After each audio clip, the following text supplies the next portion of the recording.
Hello and welcome to the Bradford National Bank podcast studio in beautiful downtown Highland, Illinois.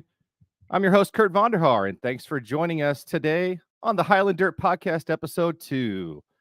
Hello to all of our friends watching live on social media via Facebook, YouTube, and X. And if you're watching live on Facebook, please hit that share button so that your friends can join the live portion of the podcast with us today. If you have any questions for us during the podcast, make sure you put them in the comments below, and we'll make sure to get our best to get to them. Joining us on the podcast today will be Highland Speedway Track President Shaun Horstmann, resident dirt racing expert Jacob Blumenstein, and joining us live from down under in just a few minutes will be Australian dirt racing champ Blight.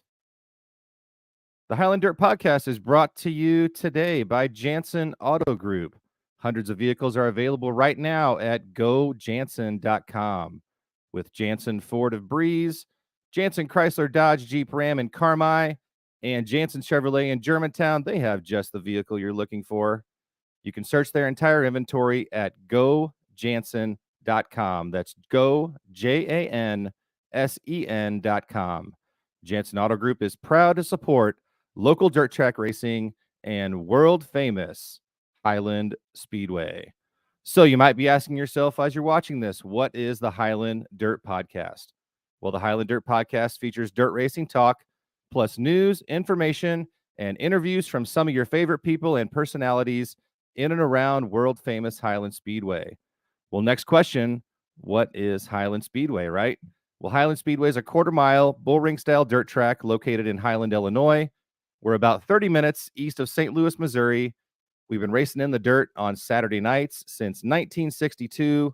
We race super late models, modifieds, pro modifieds, street stocks, all under the dirt car banner, plus micro sprints, 410 wing sprints, extreme outlaw series, 4 cylinders, vintage, kids mods, all in a covered facility with seating for 3,000, located on the beautiful Madison County Fairgrounds. Did you guys get all that? Did you take notes? That was a lot of information there. So next up, you might know a little bit about the podcast. So you got a little brief history lesson on Highland Speedway. Well, now let me introduce my two co-hosts for episode 2 of the Highland Dirt Podcast. The first is the driver of the number 54. He was the 2018 modified track champion at Highland Speedway. And for the last 3 years, he's been track president at Highland Speedway. It's Shaun Horstmann. What's up, Shaun? What's going on, Kurt? And my other co-host for tonight is a dirt racing fanatic. He has more streaming subscriptions than pets. He raced in the Warrior division. He's a salesman for today's podcast sponsor, Jansen Chevrolet in Germantown. It's Jacob Blumenstein. What's up, Jacob? How's it going, guys? Doing good. Hey, man, we're stepping up the game tonight. Look at the backdrops, Jacob. You got a new backdrop going on there? Yeah, I did a little bit of work to improve. I had a couple people say, "Hey, you need stuff in the background," so I did my due diligence to make that happen. So with the help of Rachel, your wife, you got a nice setup there. Yeah, Nice going there. And Shaun, look at you with the backdrop. So let's get a look around, Shaun. Let's get a look around that room and see where you're at. Let's see what's going on. All right, so I got my Gordon stuff. I got some of my stuff. Look at that. Got in the bathroom. The It's Highland the Dirt best Podcast. background. Highland Dirt Podcast coming live to you from Shaun Horstmann's bathroom in his house. Let's go. Yeah.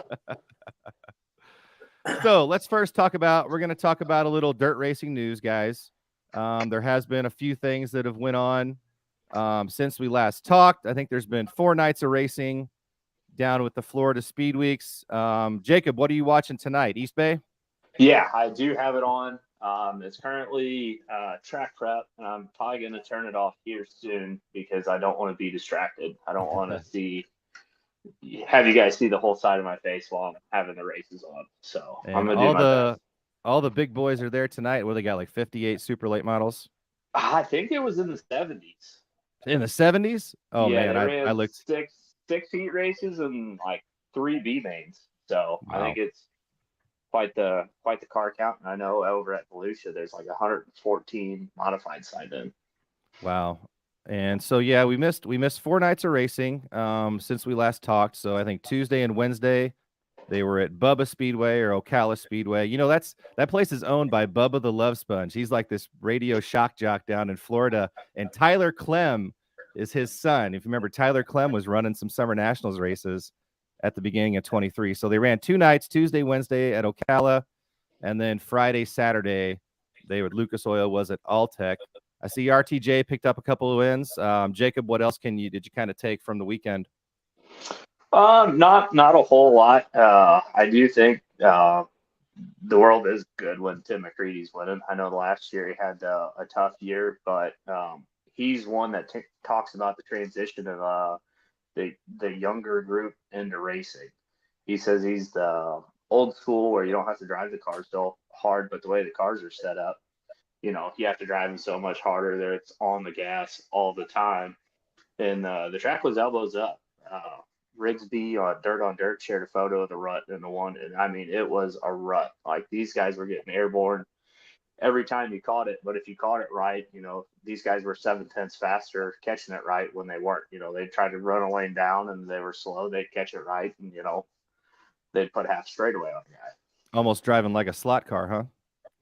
Yes and no, because like it was up on the wall, and like I said, if you tried to get half a car off of it, it was just slow. But you catch it right, and it was fast. But it was almost you could see the dust fly off the car when it hit. Like it would hit, and you'd see a puff of dust, and they would just shoot like a rocket. I was seeing a lot in the comments. I don't know, Shaun, if you saw this too, if you were watching, but people were saying water truck, water. Did you think it was a lack of water down there? I didn't watch it, to be honest, so I couldn't tell you.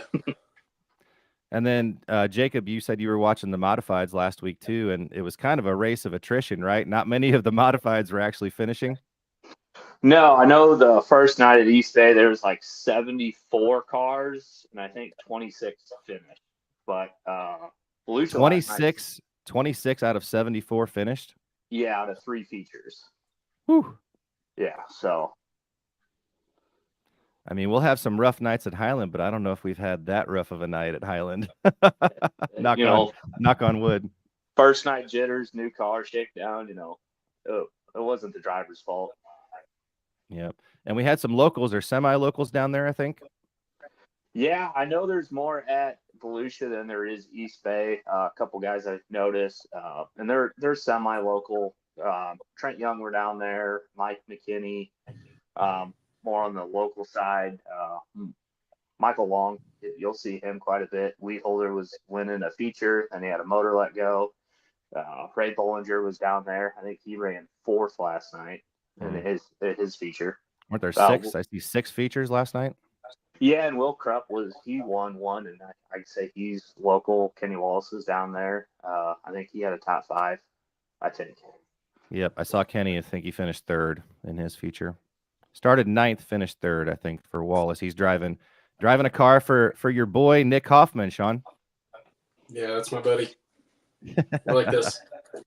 But man, aren't they racing? What is it, Jacob? Like 11 straight nights of racing at Volusia? It's up there. I know it's modifieds for a few nights. Then I think the sprint cars are joining them for a couple nights. Then I know the World of Outlaw late models are going back. So Speed Weeks is tough to keep track of anymore.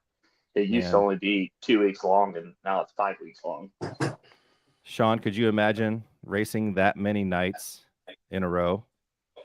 No, I tried the Summer Nationals in 17, and I ran 11 races over like a month, and I thought that was exhausting. So not saying I'm not willing to try it. If anybody wants to give me a car and ship me to Florida, I'm willing.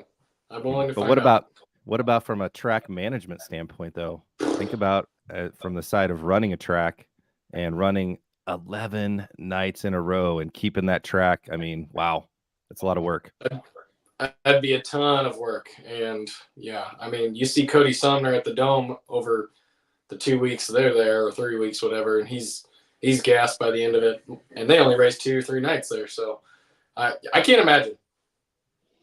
Yeah, it's a lot of work. So kudos to the track prep crew, I think, down at Volusia and all the people that run that track. That's just to run a 2-day show, which we're trying to get ourselves into, right? Maybe running some 2-day shows. It's like, well, hey, let's propose to the race board an 11-day show. How about that? I won't be helping for that.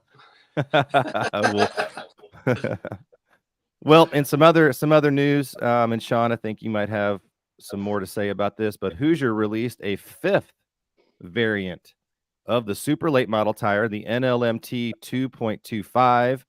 So, Shaun, for the novices out there, or maybe the uninformed, explain to us how Hoosier controls, offers different compounds for the super late model drivers. It's a mess, and it honestly triggered me a little bit the other day. I was trying to do some digging and see who I can call at Hoosier just to, have a discussion. But no, they have a 2, a 3, and a 4. I believe there's a 1 also, but I don't know who the heck runs that thing. But yeah, that 2.25 or whatever the heck it is now. I mean, we're trying to eliminate guys having to buy tires already, and now they're adding more compounds, which just it hurts budget racers if they're allowing them to run, which if we don't allow them to run that compound, then it doesn't affect us, but guys that want to get on the national stuff, it's that much harder now. Jacob, on the national touring guys, are they rolling in with several sets of all the compounds? I think so. I would say more, yes, because now it's 4 now to 5, but I think 5 years ago it was like 10 to 12. But I know Garrett Smith got disqualified from his heat race because there's set tire rules, and they rolled out for the heat race with, I think, the wrong tire on the right front. So I know they have them ready to go, but I don't know. I think different tracks have different rules, so you have to have them. But I don't know on that much, but I know that I think it's helped out. Even like Eldora, they have set tire rules, and you only have 2 options. And correct me if I'm wrong, because I really don't know the tire rules, but like 3 corners have to be this one, and you have this option for the right front, but most of the corners all have to be the same compound. Yeah, it's the right rear that's usually the different one. What's our tire rule at Highland on a regular super late model night? Put you on the spot. It's currently getting changed, but a little undecided at the moment. We did allow a 2 or 3, I believe, right rear, which we're the only track apparently in the nation that runs a 2 on the right rear or gives you the option to. So we're eliminating that. We're going to let you run a 2 on all the corners but the right rear. Undecided what we're going to do, if it's a 3 or 4 or both or all that yet, but we're going to find out real soon here. Yep. And, we probably have a lot of diehard dirt racing fans on the podcast here, but we might have some new fans watching. Explain to me, because you explained this to me really well not that long ago. I was more interested in what the tire compounds were all about. Explain to what the 1 through 4, the 2.25 are. Yeah, so softer and harder. Softer tires are better in the mud or in the wet tracks. A harder tire, when you get a burnt or black or rubbered up track, you want a harder tire because it won't fall apart, basically. If you run a soft tire on a hard, slick track, it's just going to melt it. It's going to just destroy it. So a lot of the USMTS modifieds and stuff, they'll run a super hard tire, and it makes racing different than it is around here, I can tell you that. But there's a million different opinions on tires, what the rules should be and all that. It's just kind of what we got to go with and hope the racing's good and go from there. But yeah, hard tire for a hard track. So the slick, the dusty is a hard tire. In the mud early in the night, you want a soft tire for all the traction. And that's just one part of the technical aspect of super late model racing. It's getting so technical, but I think it's neat to learn more about it. Well, before we bring Kai Blight on, let's play a quick little game, guys. We're going to go Horstmann versus Blumenstein here. And Jacob, is kind of something you touched on, is how old are our favorite super late model drivers, right? So I'm going to give you guys a name. Shaun, you get to go first. We'll give you maybe a little advantage. So I'm going to name off a super late model touring driver, and you're going to guess how old they are. All right. So first up, Shaun, Tim McCready. Let's say 47. 47. Jacob? 50. I would say if we're going Price is Right rules, Shaun wins. 49 years old. So the best guess without going over. So sorry, I should have said that rule before. Right. Brandon Overton. Jacob? Shaun? Go ahead, Shaun. Oh, Brandon Overton? 23. Okay. Jacob? 31. Oh, yeah, Jacob. 32. Man, you had him on the young side there. I'm just Mike Marlar. Shaun? Ooh, 49. Jacob? 46. Boom, boom, boom. Winner, winner, chicken dinner. Jacob, 46 years old. Let's go. Hudson O'Neal. Shaun? 21. Jacob? 23. Boom. Jacob wins. This is kind of an unfair contest, Shaun. All right, a couple more. Let's go on the other side. Billy Moyer. Mr. Smooth. Ooh. Shaun? 62. Jacob? 59. 66. Shaun gets that one. Yeah. So still out there. I think he's won a couple of races, local late model races already this year. A couple more. Bobby Pierce. Shaun, you go first. 29. Jacob? 26. Shaun got it on the nose. 29. So tied up 3-3. All right, let's go. Two more. Scott Bloomquist. Shaun? Dude's like 80 something. No, I'm just kidding. 60. 61. 61. Jacob? 62. 60 years old. So Shaun, you get that one. So one last one. Local guy. Fireball Lenny Garson. Shaun, how old is Fireball Lenny Garson? 76. Jacob? I'm gonna go 70 since we're going by Price is Right rules. We'll give Shaun that one. Fireball Lenny Garson is 77. I think he was out there racing as of 2 years ago? Was still out there? He's I think he's finally wrapping it up, but yeah, he was out there 2 or 3 years ago still. All right. Well, we've kept him waiting long enough. So let's bring on our special guest for today's Highland Dirt podcast. Comes to us all the way from Bunbury, Western Australia. Last summer, he ran his first Summer Nationals tour in his yellow 31A US Super Late Model, and he made a ton of new American fans. Here's our guest. It's Kai Blight. What's up, Kai? How are we, guys? How are you, man? Going, Kai? Uh-oh. It's a long way to travel. It is. Kai, are you picking us up okay? Yeah.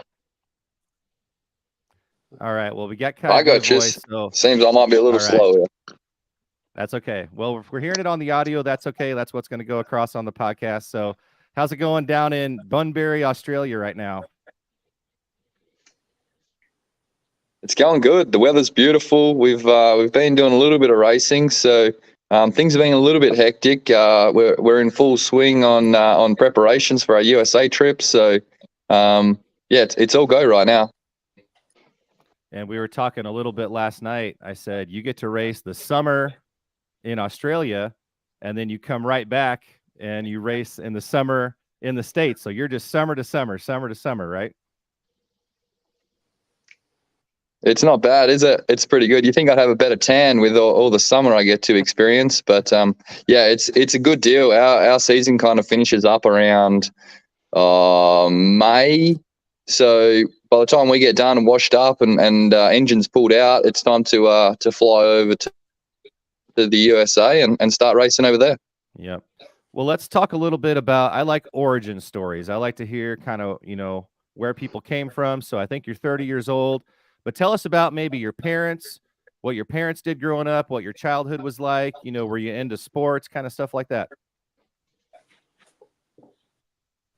Man, I had the best childhood. My mum and dad are the best people ever. I'm very lucky there. We grew up in a small town called Katanning with about 3,500 people. Australian rules football was massive in my little region, so we played that growing up. And as always, you just want to be like your dad, right? So he raced. He was pretty successful in a category called production sedans. So I just wanted to be like him. I just wanted to win a West Australian state title in productions. That was kind of my goal growing up. So we got to tick that off when I was 16. But my dad and granddad and they all raced, so it was kind of just a natural thing to hop in the driver's seat myself. I don't know if you can see the picture that's on the screen right now, but we've got a picture from maybe on your Facebook page from maybe like 10 years ago. What kind of car is that? That's called a modified production. So it's basically a street legal car that we can strip out and build into a race car. The rules are fairly open, but you still have to keep the original body shell. You can cut it up and stuff like that, but it's not like a street stock in America where you have a actual chassis car. These are more road-based vehicles. So that's kind of what we grew up with, cutting our teeth with about 300 horsepower. So it was quite the shock to jump into a super late model with over 800. But still, that car right there has 300 horsepower. Yes, yeah, a little 6-cylinder. Oh wow! That sounds like that's got some pop. Jacob, that's a little faster than your 4-cylinder Warrior, huh? Than your Cobalt? I think mine's making maybe, if I'm lucky, half of that. Oh, that's great. Well, I was kind of going through your Facebook page a little bit, just picking out some pictures. But so that's how you got your start racing. So you live in Bunbury. What kind of like city town is Bunbury? What major city are you close to? I think you're about a couple hours from Perth, right?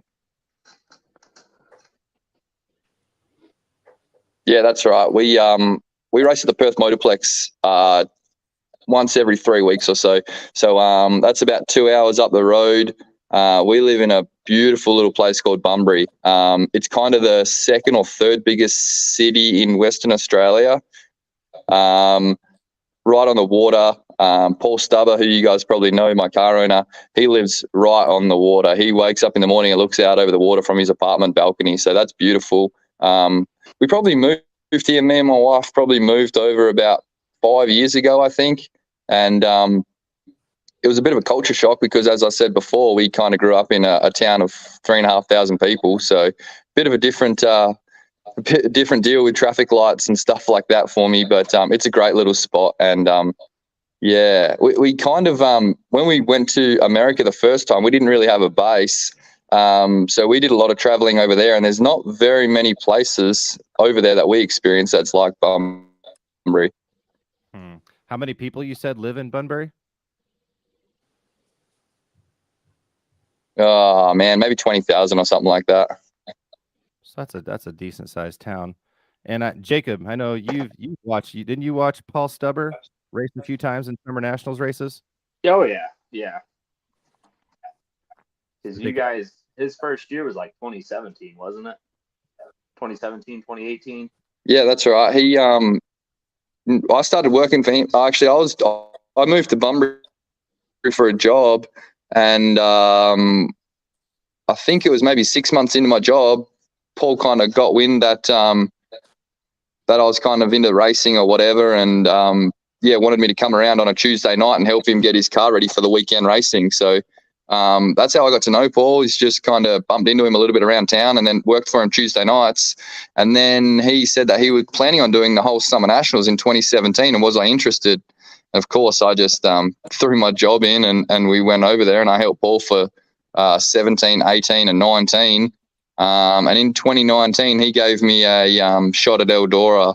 I got to do the World 100, which was the coolest thing on earth. And yeah, it kind of was just nothing was ever planned out for me to drive the race car or anything like that. It was just about helping him. So it's worked out pretty cool. And 5 years later, I'm still here. What year did what? How old?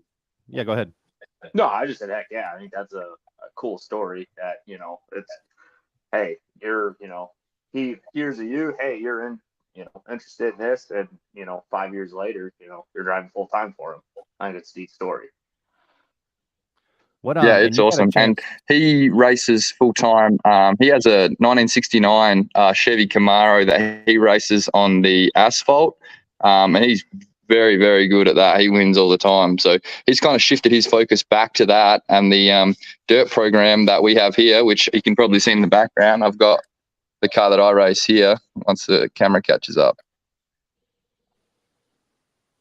That was going to kind of sit stagnant. So yeah, I was lucky enough to jump in that for the season and kind of keep my hand in for when we come back to America and hit it full bore over there. What did you got a chance to work for Tim McCready back in 2017? Tell us a little bit about that. Yeah, that was awesome. So when I first started racing late models, I was running a Revolution chassis. So I got to know the Revel family pretty good, and I was actually staying with them.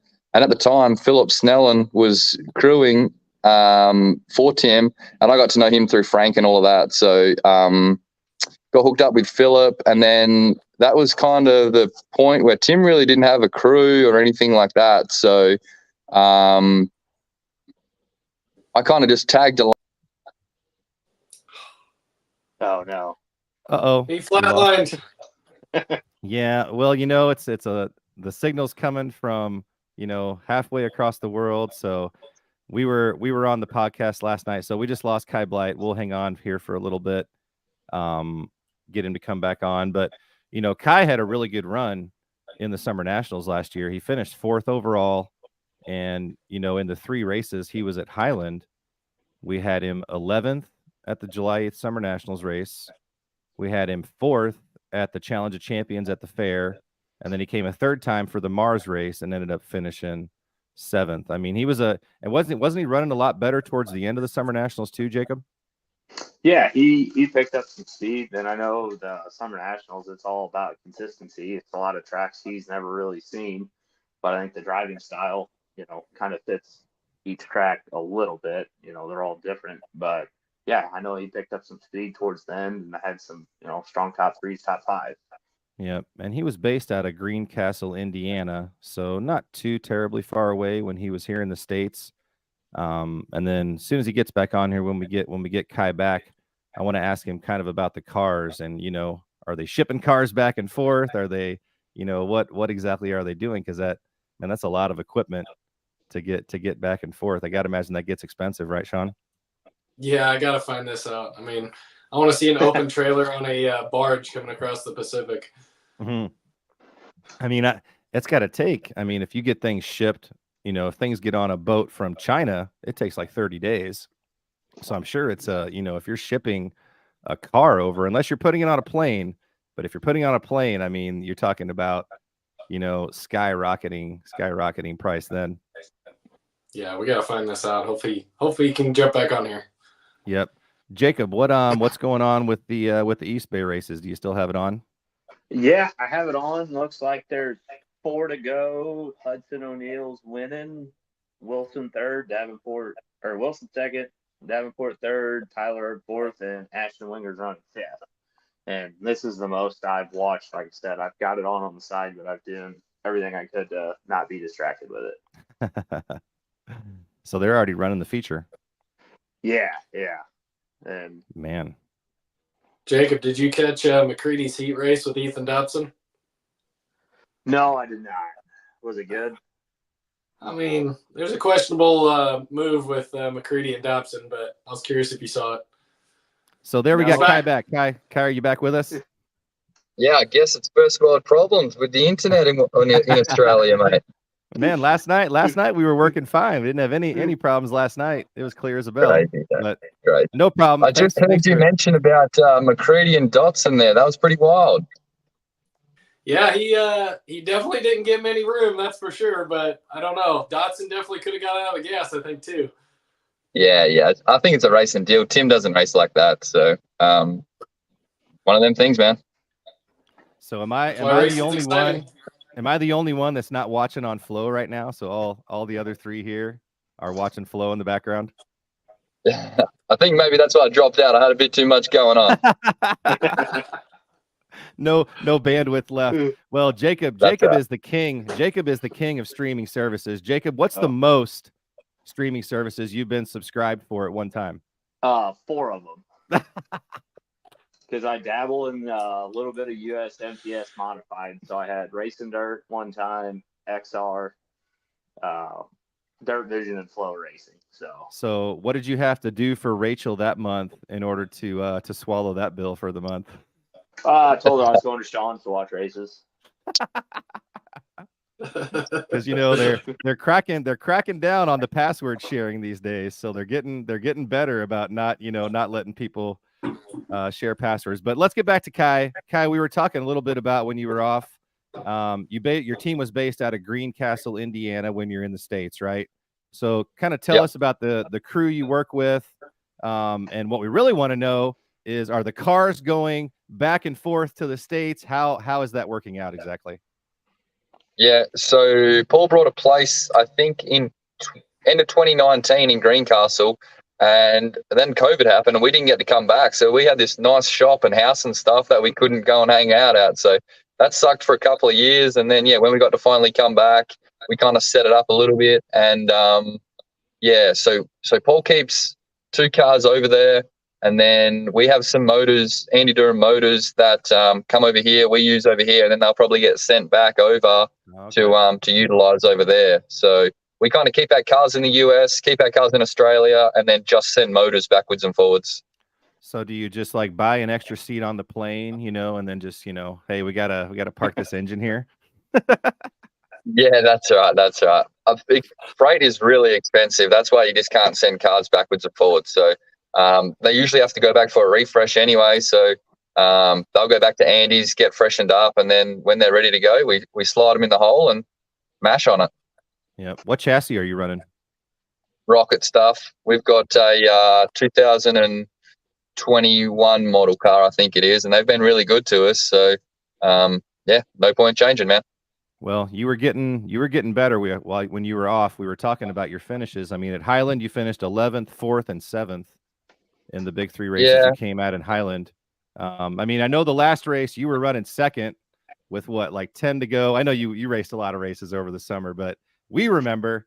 I mean, you were. I remember that one as well, because I thought we had a shot, man, but I remember I was running second behind Fager, and then me and Mike Harrison lined up on that Delaware double file side by side, and I chose the top, and he just outsmarted me, man. He kind of moved me up the racetrack a little bit and then slid me, and I got out of rhythm. So I've learned a lot racing over there, of course. We started that trip out horribly. I was not competitive at all. So we worked on our car and then just, took as many notes as we could to get better as a driver. And by the end of the trip, I felt like we had improved. And Highland, the first time I went to Highland, we thought we were going to disconnect the secondaries on the carburetor. We didn't think they were going to need them. It was so small and tight and slick. And then I came back this year and it's racy as heck. It had a massive cushion. It was a little choppy. You could race all over it. So I love going to Highland. I can't wait to go back. Well, we're definitely can. I know, Shaun, you're smiling big about that. Yeah, that's really good to hear. And I know you came to the Challenge of Champions at the fair race, and you got in the what do we call it? The King of the Hill. So what do you think of the King of the Hill format for us? Yeah, so actually when I raced modifieds, that orange car that was on the screen before, we used to do that every night. There was a top 6 dash deal. So I was pretty familiar with it. It didn't help me. I got beaten by Klein for the pole, but it was cool to get back to that because I hadn't done it for probably 5 years, I reckon. So that was cool. It was a cool little deal. Good to hear. I remember posting a video, I think, of you and Klein with your King of the Hill race. That was a fun one for the pole. Well, I got a question. How would you kind of characterize, talking about driving style, how would you characterize your driving style? Are you kind of a bang the cushion driver who likes to tear up equipment like Shaun? On the gas, or man. how would you describe it? Yeah, so over in Australia, all the tracks are wet. They're hooked up. We race at the Perth Motorplex, which it's big. It's momentum. it usually ends up on the top. So yeah, both feet on the gas and just wide open. So going to America and then seeing the tracks get so slick, it's taken me a lot to get slowed down and smooth myself up. So yeah, definitely on the gas.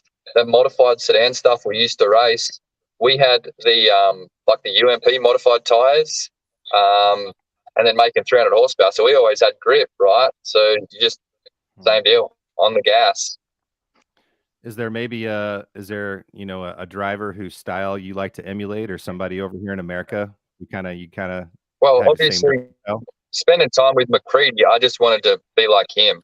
I just wanted to do everything he did, and he's gotten to where he's pretty smooth and yeah, really good in them 100-lap races. But yeah, I don't think that's really me. You know, I enjoy running the cushion and keeping my momentum up. So obviously Bobby's the best at that.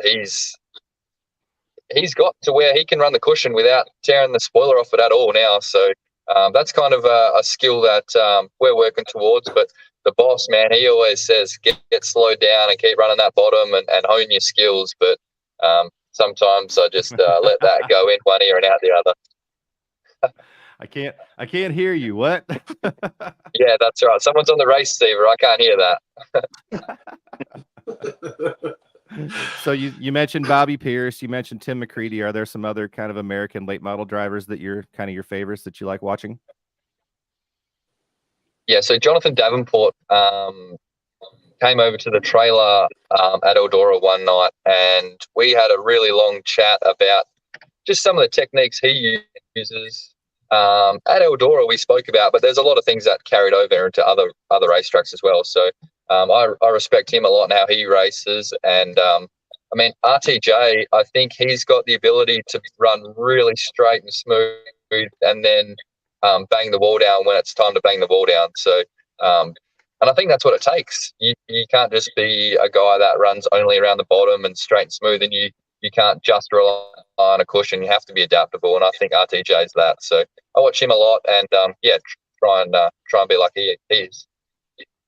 Sounds like you're pretty plugged in to American dirt late model racing. I mean, you're watching it right now, right?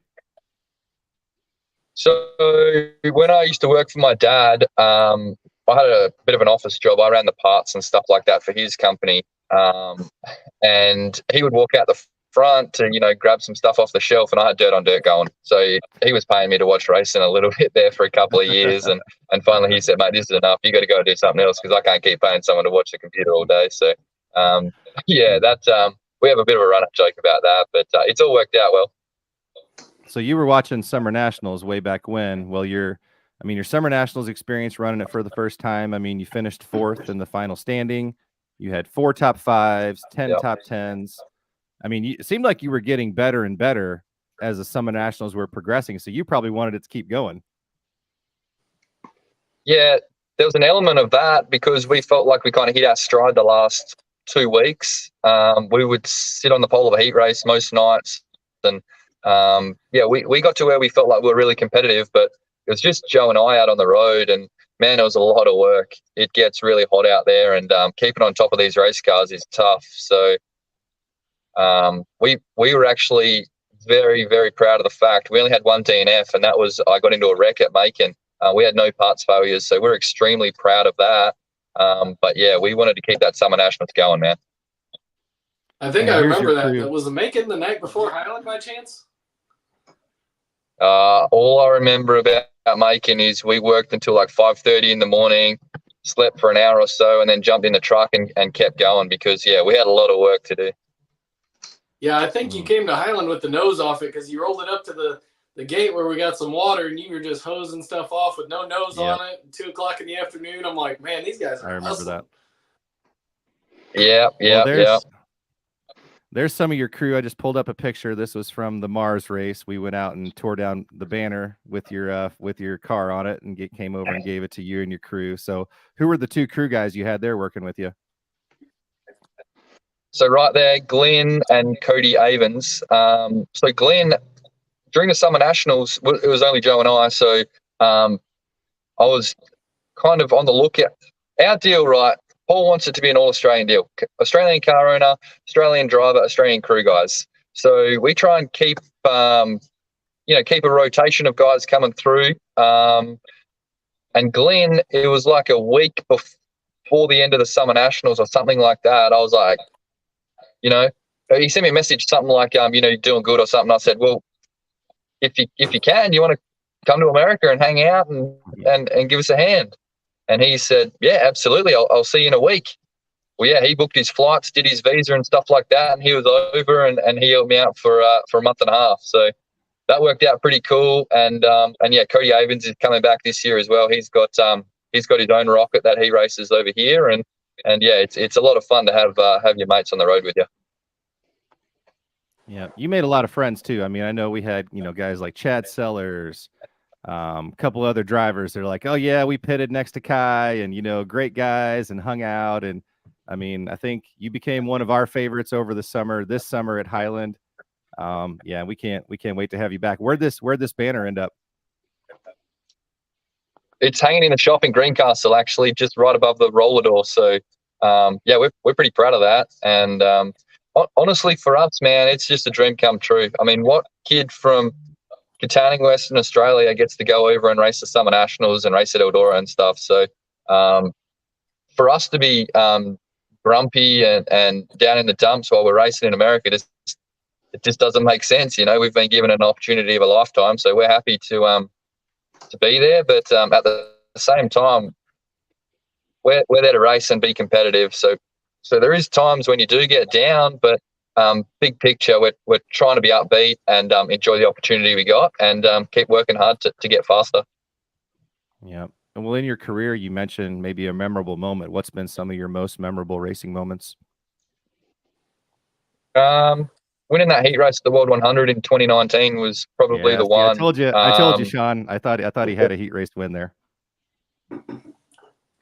Yeah, it was big at the time. Didn't really sink in. It was just like a heat race, and we won. But looking back now, it's freaking tough. Eldora is ridiculously hard, and the Thursday night, I was leading the heat race and got a flat. And then I went to bed that night and I was sulking because I was like, when am I ever going to get a chance to win a heat race at Eldora again? Because that deal there, Paul just kind of gave him the opportunity for that weekend, and it was kind of like a one and done sort of deal. And then we came back to Friday, hit the invert perfectly, started outside front row with Jason Fager. Had a good start. He slid me into one, and then I crossed him back over and yeah, stayed on the gas for the remainder of the heat race and picked up a win. And I was pretty proud of that. So we've won the Aussie title, which is also massive, and yeah, had a few big wins, but definitely that heat race at Eldora is one of the coolest things I've ever done. Shaun, what would you have to say about racing at Eldora? What would be a couple words you'd use to describe super late models at Eldora? Well, I've never actually drove there, so that's a experience that I haven't had yet. But I can't imagine. I stand on the infield looking out, since you could stand right there. And then, y'all don't let off there. It's unbelievable, the speed you carry through the corners there.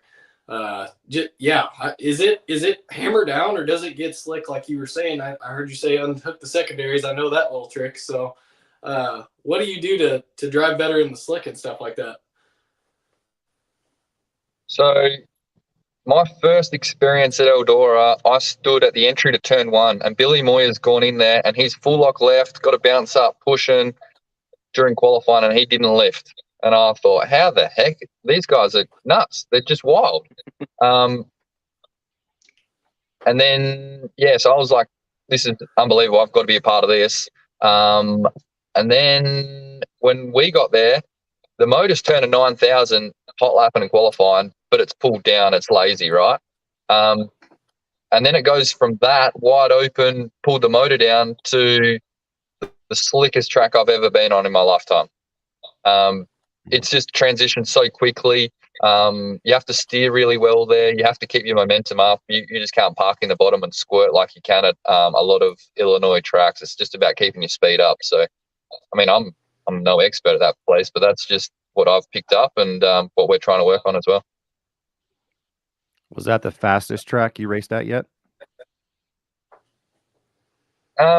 So when you qualify around there, you don't actually feel like you're going that fast because usually you run middle to bottom or whatever, and like you have a safety margin either side of you. When it slicks off and you got to run the top, that's when you feel like you haul ass around there, even though you are going a little slower. But you come down that back chute there and you got that dip where they go on and off the racetrack, and then you get, you try and get bent to run the cushion or whatever. So that feels like you haul ass, and which is a lot of fun.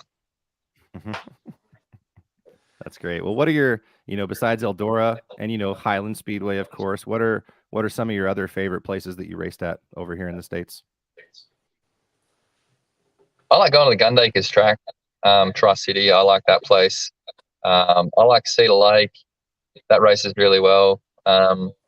Pretty much anywhere where there's a mud ring around the bottom and then a cushion on the top. That's kind of, I feel like you have to be disciplined to stay in the bottom, stay in the moisture, keep your left sides in the dirt, or just if you're a little off, you can get up the top and rip. So anywhere that kind of offers a racetrack like that, I'm all about. Well, we're talking a lot about racing. What about outside of racing? If you had to work outside of racing, what would you be doing? I don't really want a plan B, to be honest. I've kind of come to the conclusion that I just want to put everything I've got into this race and deal to make it happen, man, because not everyone gets the opportunity. I've been lucky enough and worked hard enough to get in a position where we can, make something of it, and we're trying our best. So I haven't stopped and thought about doing something else yet. I'll worry about that when we run out of time and don't make it happen. I like that. I like a plan A guy. I'm not a plan B guy either. You get a plan and go for it, right? Yep, absolutely. Sink or swim, man. Yeah. What are your plans for 2024? Do you have any goals? You mentioned you're coming to the plan US, is- I think, in April. Yeah, so we want to run that Mars deal for points, and we'll probably do a week on, week off sort of schedule with the Summer Nationals, and then every other weekend we're trying to be with the World of Outlaws or the Lucas guys. We just want to get better. We want to be competitive. We want to run top threes. I'd love to win a race over there. So yeah, we're trying to chase the Mars deal for points, and then every other weekend's just about racing with the best to improve ourselves, improve our program, and then get to a point where we can win these races that really Paul and Alice deserve, because they put in a lot of money, a lot of time, a lot of effort for us to go and do it. So I feel like they deserve a win, and hopefully it happens this year. Yep. And you also said, I think you're going to get a chance. So your wife, Jamie, you got a little guy, Huey, running around, little Blondie, who we've seen in some of your pictures. You said maybe they're going to get a chance to come travel with you. Yeah. I mean, that deal last year, the Summer Nationals with two of us, and then being away from them two was tough mentally. It takes a couple of bad runs or whatever, and you're just in your head a little bit. So it's great to have those two over, and Jamie knows exactly how to speak to me. She knows when I need a butt kick, and she knows when I need a pat on the back. And not very many pats on the back, a lot of butt kickings. But I really, I feel like I do better when they're there, because it's just a safety blanket a little bit. You know what I mean? It's nice to have them. Huey, he's made friends with absolutely everyone in the pit area. He's easy to get along with. So looking forward to them being over there. And it's tough when they're not there for sure. Yeah, well, we've got a swimming pool right in the facility at next to Highland Speedway, and whenever you're coming to town, we're gonna stay in contact, and we'll make sure we make it a fun weekend in Highland whenever you're coming to town. Well, I've been kind of commandeering this, Shaun. Let me open it up to you. You got any questions for Kai? Yeah, you mentioned something there that is definitely big thinking in my eyes, but racing with the best, even if you're not winning, I don't think a lot of people can do that for very long without, losing their, losing their drive. But how do you just keep racing with the best? Because that's that's the right way to go. Because I mean, that's not the attitude of everybody. Some people go out there and they win and they win and they win, and it's like, well, it's easy to keep going if you're winning, but man, how do you? Yeah. You must know that you're getting better, I guess is what I'm saying, right? Yeah. So there was points in the season where I wasn't really sure. Then towards the end of the Summer Nationals, I felt things started to click, and we turned a corner. And then when I came back home, you can really tell that I've improved as a driver and just making calls on the race car as well, the setup and stuff. So, I mean, I don't mind getting my butt kicked if it means we're getting better, right? Like, I don't have an ego where I can't accept a beating, but we're working hard to make sure that doesn't happen. World of Outlaws, Lucas Oil, best on the planet, so we want to be a part of that and make sure we can get dragged up to their level a little bit. So I don't mind racing with the best and then trying to get there. I don't want to take anything easy. Yeah, a lot of respect there for that, because not everybody can do that. And it just proves you got to have a good program in your maintenance program and note taking. I mean, did you learn a lot of that from all the guys you're racing with?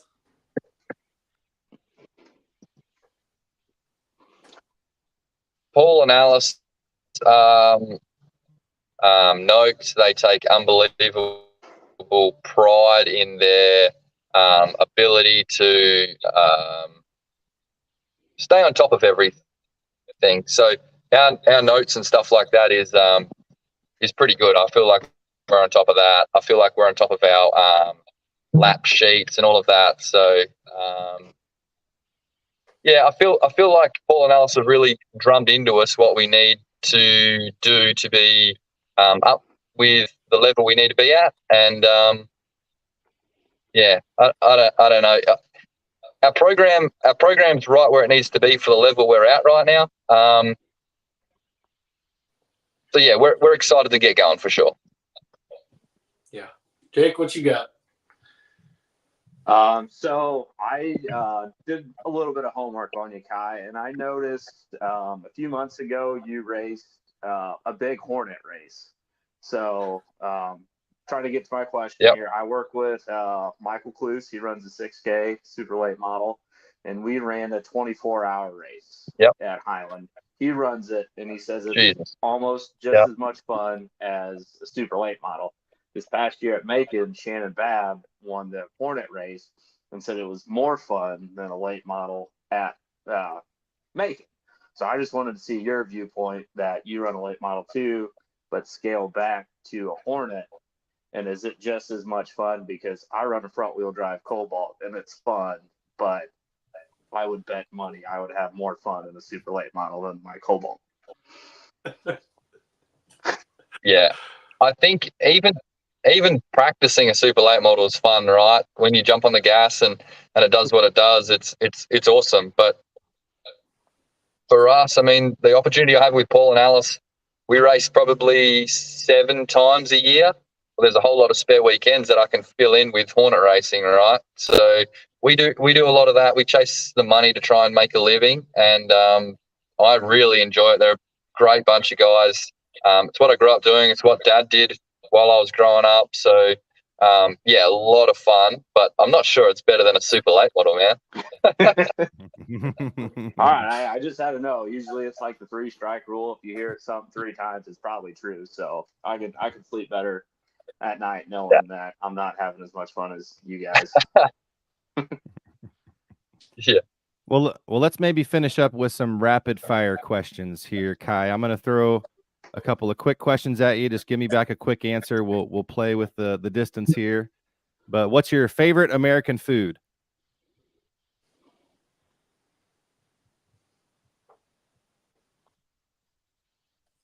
Did you catch that? Your favorite American food? We any rain outs or anything like that, we're straight to Texas, right? Texas Roadhouse. Is that what you said?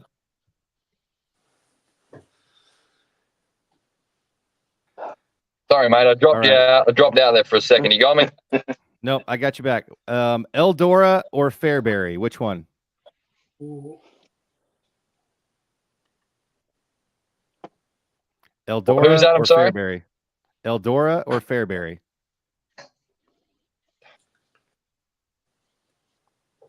Well, our rapid fire questions aren't working halfway across the globe, I guess. Kai, are you still there?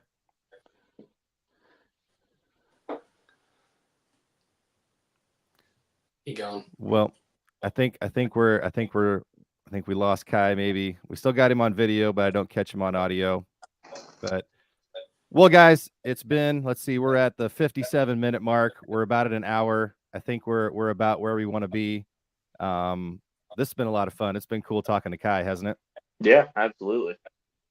Yeah, it's pretty cool to hear how humble he is.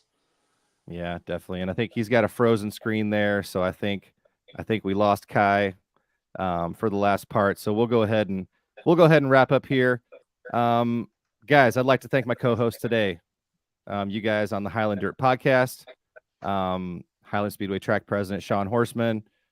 Shaun, anything you'd like to plug? Give a plug to your business. Yeah, Woodcrest Small Engine, Gravely Echo Cub Cadet dealer, small engine, outdoor power equipment, lawnmowers, all that stuff. It's coming. Don't wait till spring to get your mower serviced. That's right. And I'm a customer. I can attest. Great shop. If you need something worked on, they'll take good care of you. Our resident dirt late model expert, Jacob Blumenstein. Jacob, tell everybody where they can find you on a daily basis. Yeah, I work at our proud sponsor, Jansen Chevrolet. I work at the Germantown location, the Chevy dealership, but we do have 3 lots. So anything on those 3 lots, I can sell you new or used. Yep. And let me remind you, the Highland Dirt podcast is brought to you today by our friends at Jansen Auto Group. Like Jacob said, hundreds of vehicles are available right now at gojansen.com with Jansen Ford Breeze, Jansen Chrysler Dodge Jeep Ram and Carmi, and Jansen Chevrolet in Germantown, where you can find Jacob. They've got any vehicle you're looking for. You can search their entire inventory at gojansen.com. That's gojansen.com. Jansen Auto Group, like they said, is proud to support local dirt track racing and world-famous Highland Speedway.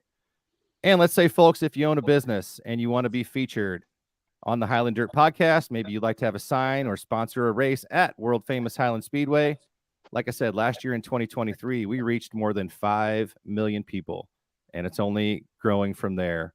So send us an email, highlanddirtpodcast@gmail.com, and we will send you over all of the details. Well, make sure you follow the Highland Dirt podcast and Highland Speedway on all the socials, Facebook, YouTube, X, and TikTok. And don't forget, Shaun and Jacob opening night 2024 at world famous Highland Speedway, Saturday, March 16th, only 39 days away. Shaun, put your hands in your head. But you can download this episode where you find all your favorite podcasts, Spotify, Apple, Google Podcasts. Make sure you leave us a review. And I'm Kurt Vonder, Haar, your host of the Highland Dirt Podcast. And remember, folks, whether it's Peevely, Brownstown, Tri-City, Belle Claire, or Highland Speedway, get out there and support your local St. Louis area dirt track, would you? Have a great day, everyone.